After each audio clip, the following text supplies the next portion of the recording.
तर नमस्कार मित्रांनो, यांचं नाव आहे सतीश सूर्यवंशी, बरोबर.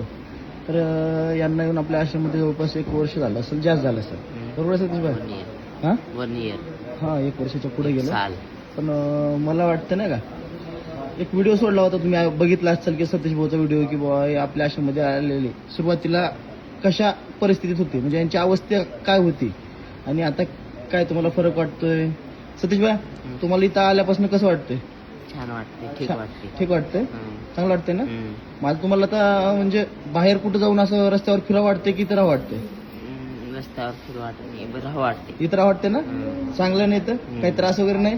त्रास ते नाही. हा, काय जेवायला वगैरे टायमिंग भेटतंय हं. सगळं काय? हं. बरं. तर मित्रांनो, तर सतीश भाऊला आपण जवळपास कमीत कमी 80% व्यवस्थित केलं बरं का. आता राहिलं बाकी 20%, कारण आपण कसं इथं औषध म्हणजे गोळी उपचार काय होत नाही इथं म्हणजे निराधार लोकांना एक आधार भेटतो आपल्या आश्रममध्ये.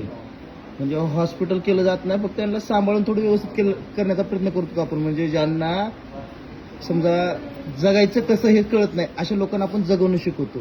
कुठलीही गोळी इंजेक्शन न देता त्याला आपण आपल्यात आणू, म्हणजे माणसात आणण्याचा प्रयत्न करतो. कारण कसं आहे, ज्या म्हणजे व्यक्तीला, म्हणजे आता समजा सतीशला ज्या गोष्टीची गरज होती, सतीशला गरज कुठली होती?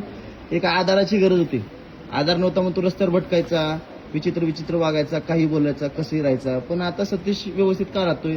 कारण त्याला आपण आपल्या जवळ घेऊन त्याला सगळं काय विचारलं, तू का असं करतो, हे सगळं काय विचारून त्याची नव्हती पहिलं म्हणजे मनस्थिती, की बुवा असं म्हणजे चांगल्या प्रकारे जीवन जगावं. रस्त्यावर भटकायचं, कसलंही व्यसन करणं, कोणी काही बोललं टिंगल करणं, कोणाचा मार खाणं, अशा गोष्टीमध्ये हा व्यक्ती जगत होता. पण आज आपल्याकडे आल्यापासून सतीश भाई याला विचारा, किंवा काही त्रास आहे सतीश भाई आपल्याला? नाही. आपल्या इथं नाही ना?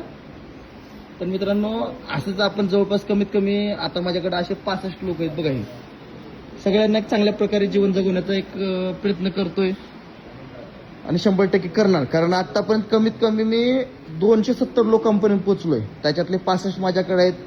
काही सांभाळते वेळेस पळून गेले, काही जणांना मग घरापर्यंत पोहोचवलं, काही जणांना दुसऱ्या आश्रममध्ये पोहोचवलं. भरपूर काय केलंय आपण, आणि नक्कीच 100% असाच आणि भरपूर लोकांना आधार देणार आहे आपण. आणि 100% आपल्या कामाला तुमचा असा सपोर्ट असू द्या. आपण काम करत राहीन. धन्यवाद.